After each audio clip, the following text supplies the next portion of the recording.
Shalom, kebenaran pada hari ini, Minggu 10 April 2022, bertema Satu-satunya Harta.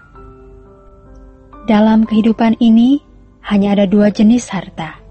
Yang pertama, Allah sendiri. Yang kedua, apapun yang bukan Allah. Bicara mengenai apapun yang bukan Allah, ini menjadi masalah. Karena kalau orang menjadikan objek itu sesuatu yang baik, maka dia menjadi manusia yang baik. Kalau orang menjadikan objek sesembahannya sesuatu yang salah, dia menjadi jahat. Sebagai umat pilihan atau orang Kristen, tidak bisa tidak harus menjadikan Allah sebagai satu-satunya harta. Kalau tidak menjadikan Allah menjadi satu-satunya harta, berarti memilih yang lain. Orang seperti itu berarti tidak memosisikan diri sebagai anak Allah, bukan anggota keluarga kerajaan Allah, bukan mempelai Kristus. Mengapa demikian? Karena orang Kristen sebagai anak-anak Allah memang ditetapkan untuk hanya menjadikan Allah sebagai satu-satunya harta.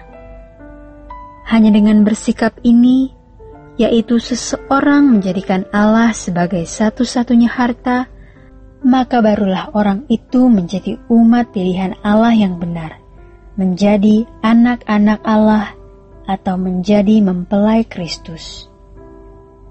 Bapak Ibu, makanya tidak heran kalau orang percaya itu dituntut sempurna seperti Bapa, serupa dengan Yesus. Orang yang tidak menjadikan Allah satu-satunya harta tidak mungkin sempurna seperti Bapa dan tidak mungkin serupa dengan Yesus. Orang percaya tidak dikehendaki memiliki harta, kecuali Allah sendiri. Itulah sebabnya firman Tuhan mengatakan bahwa kamu bukan milik kamu sendiri, di dalam 1 Korintus 6 ayat 19-20. Kita tidak memiliki diri kita, berarti kita tidak memiliki apa-apa. Makanya di dalam Lukas 16 ayat 12 dikatakan, hartamu sendiri itu bukan di sini, bukan di dunia ini. Jangan mengingini. Tuhan Yesus berkata, kumpulkan harta di surga, bukan di bumi. Apakah dengan begitu kita tidak perlu mencari uang? Harus. Karena firman Tuhan mengatakan, baik kamu makan atau minum, atau melakukan sesuatu, lakukanlah semua untuk Tuhan. Bekerja, pacaran, menikah, dan punya anak, semuanya untuk Tuhan. Ini yang disebut dengan mengumpulkan harta di surga. Ironis, standar ini sudah hampir-hampir hilang. Melalui renungan harian ini, kita mau kembali ke jalan ini. Kita tidak boleh memiliki harta kecuali Tuhan. Jadi kalau kita mencari uang, bisnis, karir, studi, kuliah, jadi sarjana, mendapat pangkat, gelar, semua harus dipersembahkan untuk Tuhan. Bisa dimengerti kalau kehidupan orang percaya harus didasarkan pada prinsip asal ada makanan dan pakaian cukup. Yesus sendiri menjadi teladan kita mengatakan, serigala mempunyai liang dan burung mempunyai sarang, tetapi anak manusia tidak mempunyai tempat untuk meletakkan kepalanya.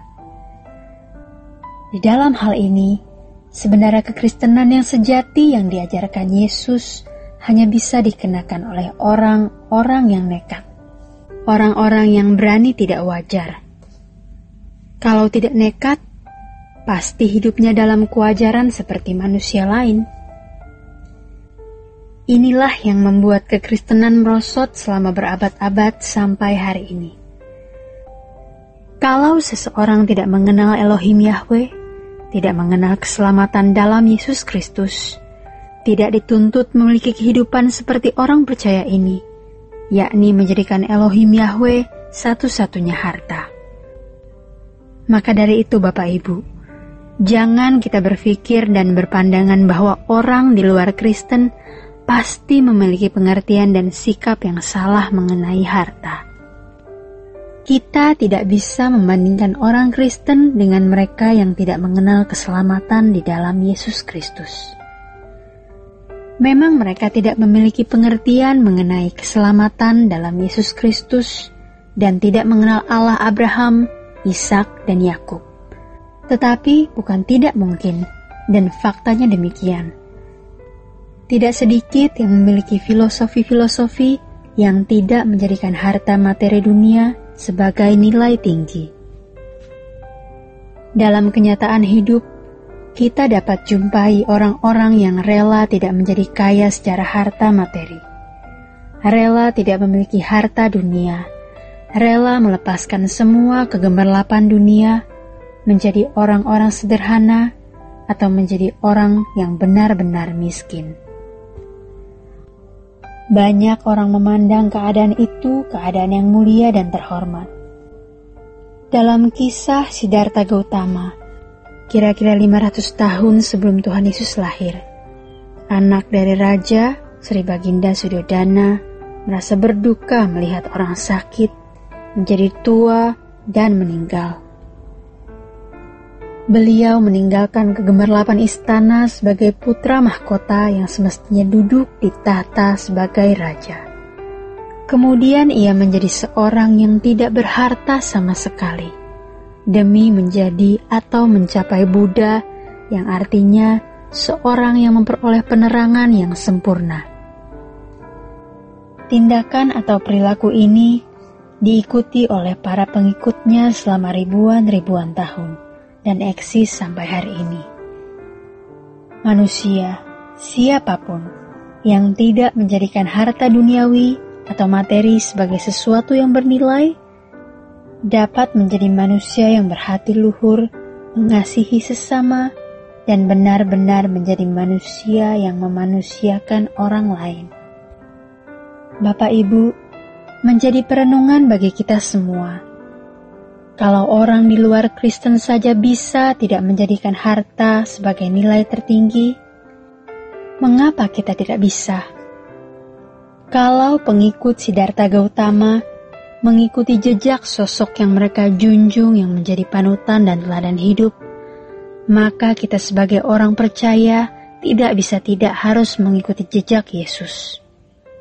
Jejak Yesus yang menjadi panutan dan teladan hidup kita. Bagaimana Yesus memandang atau bersikap terhadap harta materi duniawi, itulah pandangan dan sikap kita. Jika tidak demikian, maka berarti kita bukan pengikut Kristus, atau kita bukan orang Kristen. Allah menjadi harta kita. Hal itu membangun sikap hidup dan perilaku yang nyata-nyata akan dilihat dan dirasakan oleh orang. Makanya, kita melihat diri kita sendiri dan merasakannya dulu. Kalau kita tidak melihat dan merasakannya sendiri, kita tidak bisa. Kalau orang nuraninya sudah mati, ia tidak bisa melihat dirinya dengan jujur dan tidak merasakannya. Selesai. Dia akan menjadi serigala bagi sesamanya. Makanya kita temukan orang-orang Kristen yang kejam, bengis, jadi serigala bagi sesamanya itu. Kita bukan orang yang sudah suci, tapi kiranya kita adalah orang-orang yang sungguh-sungguh berjuang untuk terus meningkatkan kualitas hidup. Bapak Ibu, marilah kita mengingat, orang yang tidak menjadikan Allah satu-satunya harta, tidak mungkin sempurna seperti Bapa atau serupa dengan Yesus. Sampai di sini kebenaran firman Tuhan pada hari ini.